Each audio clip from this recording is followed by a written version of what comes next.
Gilbert a vécu des années sans savoir qu'il avait la maladie cœliaque. Il y a 5 ans, des douleurs abdominales l'ont amené à faire une endoscopie. L'examen a révélé une destruction partielle de l'intestin grêle. Dès que j'ai appris ma maladie cœliaque, le fait de passer immédiatement au régime sans gluten a changé complètement les choses. Je me suis senti beaucoup plus en forme, beaucoup plus. J'avais des périodes de fatigue intenses qui ont disparu. Et je me suis aperçu une différence énorme au point de vue endurance et forme physique à ce moment-là. Ce regain de forme, c'est le fruit d'un travail quotidien pour éviter tout produit contenant du gluten.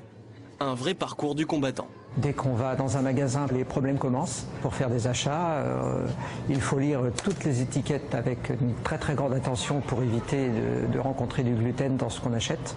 Il y a de l'amidon, mais heureusement c'est de l'amidon transformé, donc ce n'est pas l'amidon de blé, je pourrais le consommer.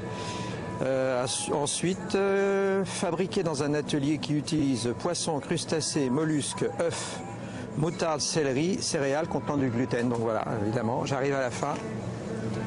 Je ne peux pas acheter ce produit.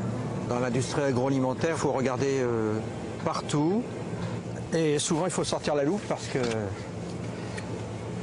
pour arriver à lire tous les ingrédients, c'est du travail. Ce qu'il faut dire également, c'est que je fais toujours une double lecture. Je lis le produit quand je l'achète, mais quand j'arrive chez moi, je relis à nouveau la liste des ingrédients parce que j'ai peur de m'être trompé en l'achetant. Et pour mieux vivre avec sa maladie, Gilbert se rend régulièrement dans les locaux d'une association d'aide aux malades. Bonjour. Prenez place. C'est ici qu'il vient chercher infos et astuces. Le thème du jour, le remboursement des produits sans gluten.